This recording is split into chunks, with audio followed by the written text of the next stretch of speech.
एक बहुत ही महत्वपूर्ण मुद्दे को लेकर आपके सामने आए हैं और वो मुद्दा आपको भी उतना ही प्रभावित करता है शायद जितना इस देश के विपक्ष को करता है। लेकिन बहुत कुछ बोलने से पहले कुछ तथ्य यहां पर बोल देने जरूरी हैं।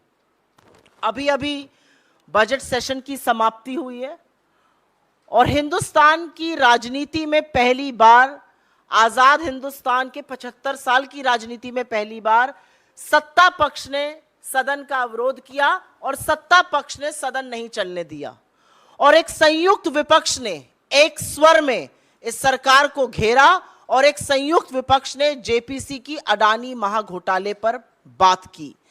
हम ईडी जा रहे थे, हमारे सांसद 200 सांसदों को 2000 पुलिस फोर्स रोकता है। हम संसद में जहां धरना करते हैं वहां पर मार्शल्स आते हैं, हमारे माइक बंद कर दिए जाते हैं और विपक्ष की सबसे मजबूत और प्रखर आवाज को विपक्ष के ही नहीं सदन से ही निष्कासित कर दिया जाता है, एक मैच फिक्स करके, एक रिवर्स इंजीनियरिंग कर कर। राहुल गांधी जी ने 7 फरवरी को सवाल पूछे अडानी पर और उनकी आवाज को बंद करने का काम लगा मोदी सरकार को कि वो कर देगी, लेकिन असलियत यह है कि जब समूचा विपक्ष एक साथ खड़ा होता है तो सरकार बौखला जाती है। राहुल जी के सवालों से यह सरकार बैकफुट पर है और इसीलिए अब हर उस आवाज का दमन करना चाहती है जो खड़े होकर इनसे सवाल पूछेगा। एक भी सवाल इनसे अनकंफर्टेबल पूछ लीजिए, बेरोजगारी, महंगाई, आर्थिक असमानता, किसानों की दुर्दशा, चीन का अतिक्रमण और सबसे बड़ा मुद्दा अडानी महाघोटाला। यह सरकार अब हर उस आवाज का दमन करने को तैयार है जो इस तरह के सवाल पूछेगा या तथ्यों को सामने लाएगा। बड़े बड़े खुलासे हुए हैं, चाहे वो अडानी महाघोटाला हो, चाहे वो चीन का अतिक्रमण हो। मुझे खेद के साथ कहना पड़ता है, जब अधिकांश मीडिया को पीएमओ का एक चपरासी व्हाट्सएप के माध्यम से चलाने की जरूरत करता है तो alternate media, digital media, social media पर खबरें आती हैं। आज इस सरकार ने उन आवाजों के भी दमन की बात करी और उसमें आपके जैसे डिजिटल प्लेटफॉर्म्स, आपके चैनल्स के डिजिटल प्लेटफॉर्म्स, आपके अखबारों के डिजिटल प्लेटफॉर्म्स भी शामिल हैं। आईटी अमेंडमेंट रूल इस सरकार ने नोटिफाई कर दिया है। यह जनवरी में ड्राफ्ट निकाला गया था और कंसल्टेशन की बात करी गई थी। कोई व्यापक चर्चा इस पर नहीं हुई। जो स्टेक होल्डर्स हैं वो संतुष्ट नहीं है उस चर्चा से और उसके बाद भी रातों रात इसको नोटिफाई कर दिया जाता है। ये आईटी अमेंडमेंट रूल तब नोटिफाई किए जा रहे हैं जब आईटी एक्ट 2021 की ऑलरेडी कोर्ट्स में है, सुप्रीम कोर्ट के सामने है। सुप्रीम कोर्ट को अभी उस पर चर्चा करनी है और उसका संज्ञान लेना है। तो ऐसी क्या जल्दी है? और अब जो जनवरी में आया था उसमें फेक न्यूज के खिलाफ पीआईबी फैक्ट चेक करेगा। अब और भी बड़ी बात कह दी गई है, फेक न्यूज या मिस इंफॉर्मेशन जो सेंट्रल गवर्नमेंट के खिलाफ है उस पर एक इंडिपेंडेंट यूनिट जो सरकार के अंतर्गत रहेगी बॉडी, वो फैक्ट चेक करेगी। सरकार ही कोतवाल है, सरकार ही मुजरिम है, सरकार ही जज है, सरकार ही सब कुछ अपने बारे में करेगी। तो अगर आप कोई सवाल सरकार से उठाते हैं जो कि असहज है तो अब ट्विटर, फेसबुक, यूट्यूब, व्हाट्सएप, तमाम ऐसे प्लेटफॉर्म्स को सरकार ने अपने आप को एक एकाधिकार दे दिया, एक छत्र राज दे दिया है कि वो उनसे कहकर उस न्यूज को हटा सकते हैं। लेकिन ज्यादा कुछ कहने से पहले सरकार के ट्रैक रिकॉर्ड की बात कर लेते हैं। आपको याद होगा 2019 में चुनाव के जस्ट पहले आप ही के एक साथी ने बहुत बड़ी एक स्टोरी लगाई थी कि हिंदुस्तान में बेरोजगारी 35 साल में सबसे ऊपर है। सरकार की फैक्ट चेक यूनिट ने उसको फेक न्यूज बताया था और 31 मई को जब मोदी जी शपथ ले रहे थे तो एनएसएसओ ने वो डेटा जारी किया और 45 साल में सबसे ऊपर बेरोजगारी थी। तो जिसको आप चुनाव के पहले फेक न्यूज बता रहे थे और उस डेटा को आपने एनएसएसओ को निकालने नहीं दिया, वो 3 महीने बाद डेटा भी सही था, खबर भी सही थी, सरकार को बचाने का काम खुद सरकार ने किया था फेक न्यूज कहकर। रिपोर्टर्स कलेक्टिव ने एक स्टोरी करी मार्च में 2022 में और उन्होंने कहा कि आधार जो है वो मिड डे मील स्कीम्स के लिए, जो पोषण की स्कीम्स होती हैं बच्चों के लिए, वो मैंडेटरी कर दिया जाएगा।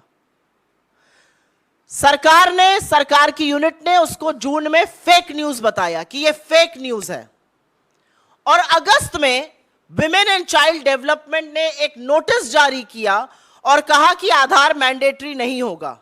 अगर वो फेक न्यूज थी तो आपको ऐसा क्यों करना पड़ा? सवाल सिर्फ इस बात का है, अगर वो फेक न्यूज थी तो आपको नोटिफिकेशन क्यों जारी करना पड़ा? तीसरी स्टोरी मैं बताती हूं। गलवान में हमारे 20 जाबाजों की शहादत होती है।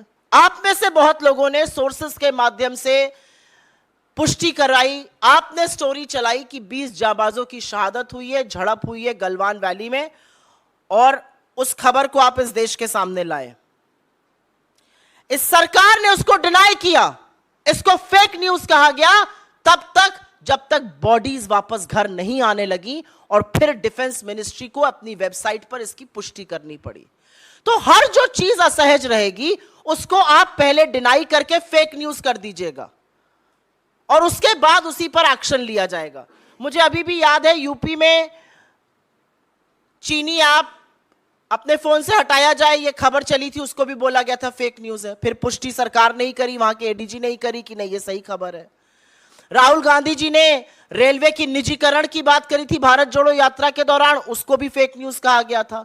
बाद में सबने देखा क्या हुआ। तो मेरा कहना यह है कि जो भी असहज है, अगर अब अडानी पर खुलासे होंगे जो कि लगातार हो रहे हैं, और मैं दुख के साथ भी कहती हूं और थोड़ा सा क्षोभ के साथ भी कहती हूं, अडानी के खिलाफ जो खुलासे हो रहे हैं वो मेन स्ट्रीम मीडिया में नहीं हो रहे हैं आज की तारीख में। अगर डिजिटल प्लेटफॉर्म्स इसको कर रहे हैं, अगर सोशल मीडिया की फैक्ट फाइंडिंग एजेंसीज इस पर कर रही हैं काम, उसको भी फेक न्यूज कहा जाएगा। अब हम देश को पूरी तरह से सेंसरशिप पर ले जा रहे हैं, क्योंकि ये जो नोटिफिकेशन है ये सिर्फ और सिर्फ सेंसरशिप है, इसका और कोई भी पर्याय नहीं है। इसका मुझे और कोई समझ में नहीं आता है। आज मामला राष्ट्रीय सुरक्षा का है। एक चीनी कंपनी अडानी के हर कॉन्ट्रैक्ट में सब कॉन्ट्रैक्टर है। वो दहेज से लेके कांडला, हजीरा, मुंद्रा हर पोर्ट में घुसा हुआ है। उसको भी फेक न्यूज बता देंगे, उसके भी डिफेंस में आ जाएंगे। तो सवाल आज ये है कि क्या विपक्ष की आवाज को दबाते दबाते सरकार अब स्वच्छंद मीडिया, सरकार अब पूरी तरह से सेंसरशिप पर उतर आई है, और यह जरूरी है कहना। और अब ये जो एक बेतुकी बात कही गई, fake news against central government, अगर ऐसा ही है तो सरकार को आईना भी दिखाना चाहिए।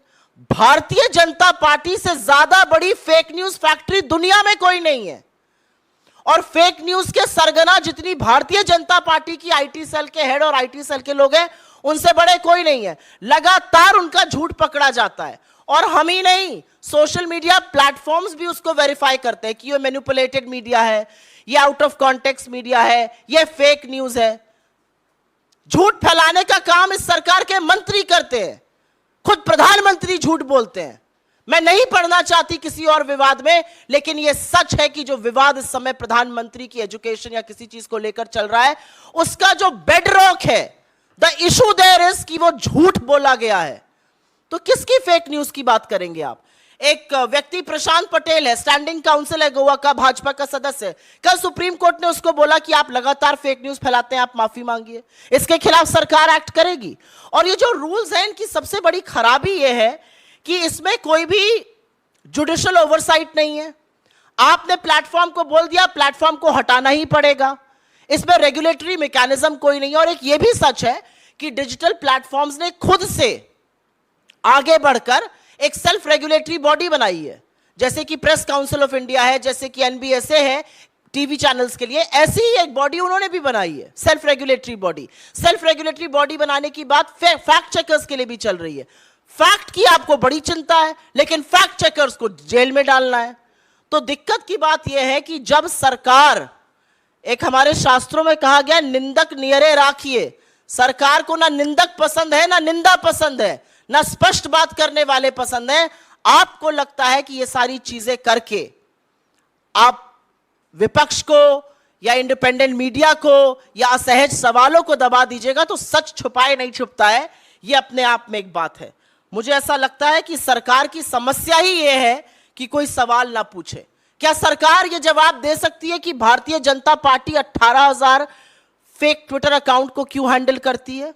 क्या सरकार यह बात दे सकती है कि एक ही आईपी एड्रेस से 23 वेबसाइट, तमाम फेसबुक पेज भाजपा के क्यों चलते हैं, जो सीमिंगली इंडिपेंडेंट है लेकिन एक्चुअली प्रचार प्रसार प्रोपेगेंडा भाजपा का फैलाते हैं? अगर आप फेक न्यूज पर क्रैकडाउन कर रहे हैं तो सबसे पहले तो भारतीय जनता पार्टी के फेक न्यूज तंत्र पर क्रैकडाउन करिए, क्योंकि जो क्रैकडाउन करने का काम ministry of electronics and information technology ने आईटी अमेंडमेंट रूल नोटिफाई करके किया है, वो सिर्फ और सिर्फ इस आशय से किया गया है कि जो लोग सवाल पूछ रहे हैं वो डर के, धमका के उनको घर बिठाया जा सके।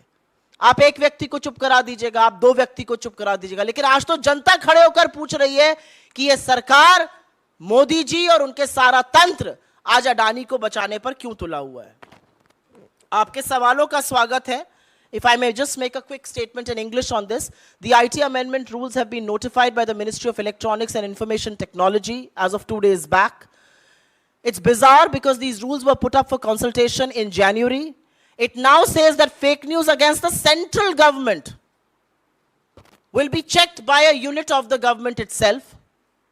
So the government is the propagator, the author, the originator, and the factory of fake news operators.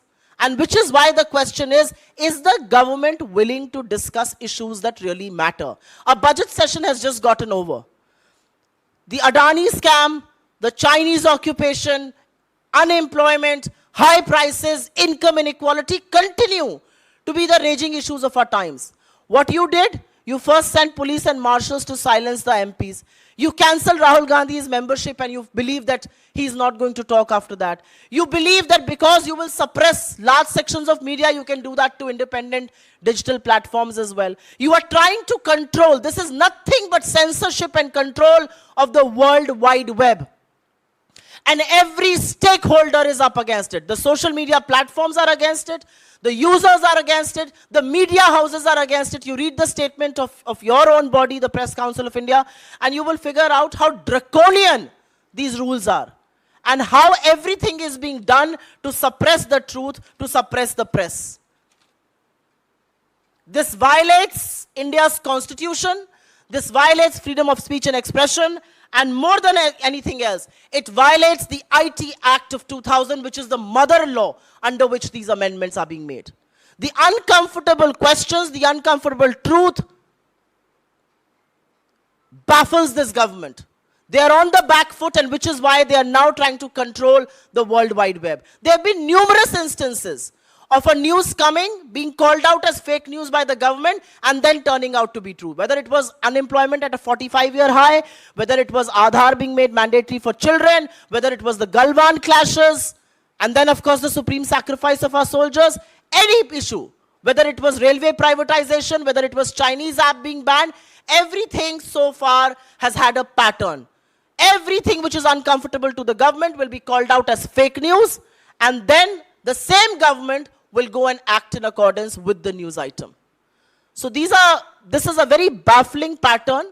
This should worry every Indian, because this is nothing but seizure, control, and censorship of the World Wide Web. And I will only end by saying that if you are really serious about fake news, will you act against your own? Because the biggest fake news factory in the world is the BJP IT cell.